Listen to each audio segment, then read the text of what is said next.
Hello, and welcome to this DVD extra. I suppose it should be called Meet Karl Pilkington 2.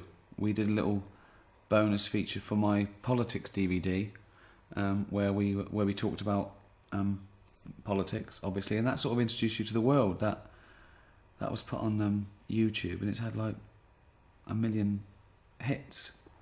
So I think, it's time we did that again, but around science, a subject that, if possible, you know less about than you did about politics, in a way. I reckon I do know more about science. What is science? It's in everything, isn't it? You can't avoid science. It's interesting because people who believe in God say that about God. He's in everything. No, but this is like proper. This is, if people want to believe in God, that's all right.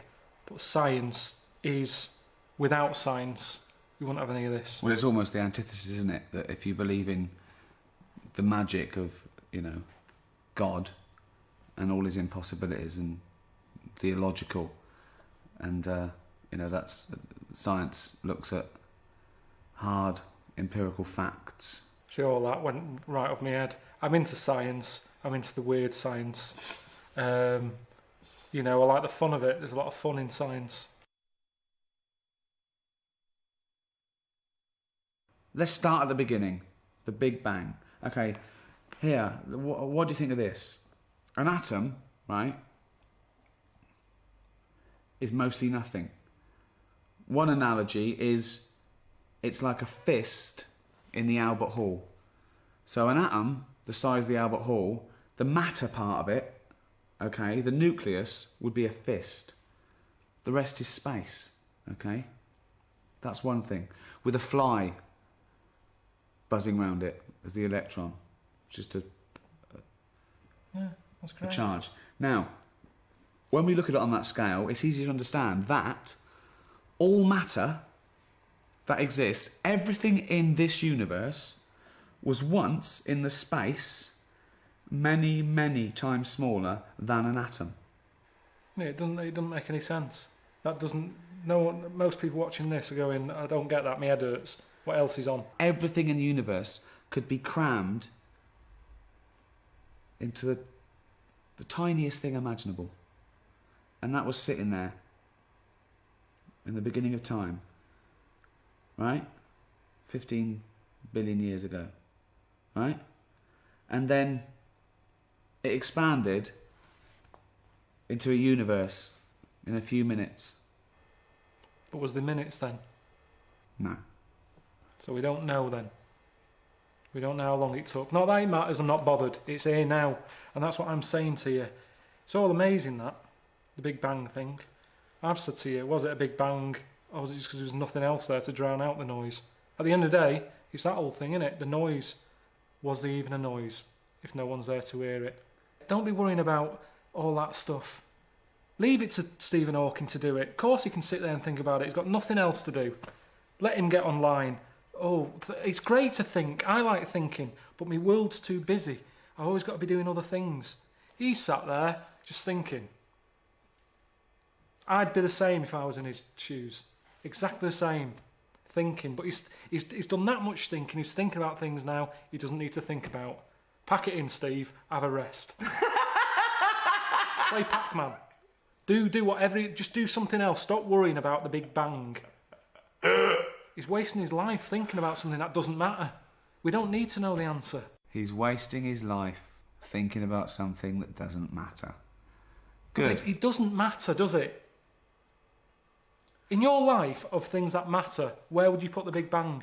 No, but then where do you draw the line? We're not here for long enough. Well, we're not here for long enough. But then nothing matters then, does it? So it does, yeah. What things does? Matter. What matters? Well, keeping people happy. Okay.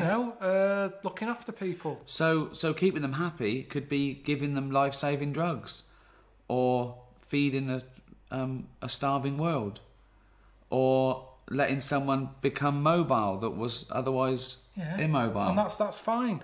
But you're talking about space. When did it start? Where does it end? It doesn't matter. It really doesn't matter.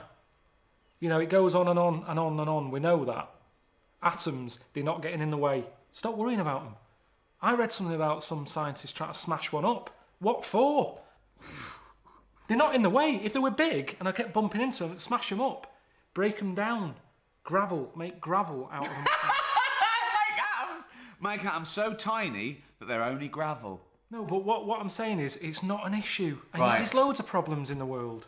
There is loads of problems. You mentioned them all, the starvation, all that, and someone's faffing about with an atom. That isn't going to sort anything out.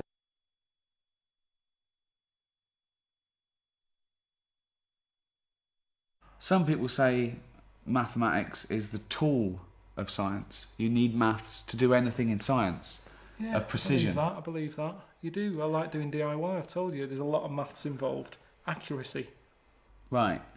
That's fine. Okay, just taking it slightly even more accurate than DIY. Microsurgery. Putting a man on the moon. The figures had to be Pointless. Yeah. Yeah. Again, you see, if we didn't have the numbers, that wouldn't have happened. But all we've done is create something else we didn't need because of something else we've got. We didn't have to put man on the moon. What was he doing? What did he do? Nothing. Has he been back? No, he hasn't. He didn't enjoy it. No one else has gone up there. The only reason, the thing that I've thought of recently when I thought that would be good to go into space again is to get rid of rubbish. That's what I'd do. They're always going on about landfill and everything. It's not good. We can't get rid of all this. Shoot it up there. Stick it into space. It's expanding. There's loads of space. Stick all the shit up there. Don't be sending a man up. I heard that one of them astronauts knocking a golf ball about on the moon. Leave your golf clubs at home and take some shit up with you and tip it. Yeah, but do you know how much fuel is needed to get a kilogram of something up out of the Earth's atmosphere and into space? Tell me. He had a golf club with him. A golf ball. Okay, but how much rubbish do you think we can really get rid of? As much as you want. But how much fuel does it take? I mean, it's a matter of economics as well. Think of the fuel that would take a bin bag full up into space would far outweigh that bin bag being on Earth. But they keep going into space now. They're not going to the moon. They knock around space, messing with satellites. Right. Less astronauts. A couple of bin bags. Chuck some shit up there. And what's good with it is it won't break up. It'll just keep circling. And up there then, space isn't space anymore. It'll be like a museum. Because there'll be old stuff from years ago. At the moment, we don't save anything, do we? It's all about recycling. Everything's destroyed. There's no evidence of the past. Go into space, it'll be like Antiques Roadshow of shit from the years gone by. Right. I'd like to see this episode. That's mental, Karl. It's not mental. It is mental. How would you get the rubbish up there? In the rocket. Yeah, but you don't know anything. Do you know how much fuel it takes to burn? But they're going up anyway. I'm just saying, at least if they're going up there, do something. Do something different. It's space. There's nothing in space. Well, let's put something there. That's what we do as humans. We don't like plain space. We fill it. That's what we do. So just chuck some shit into space. That's all I'm saying. If you're up there, get rid of a few bin bags. Brilliant. That's space. There's nothing... Don't you understand what I'm saying? There's nothing... Yeah, but it's mental. It's everything's wrong with it. It's once again a terrible, flawed theory.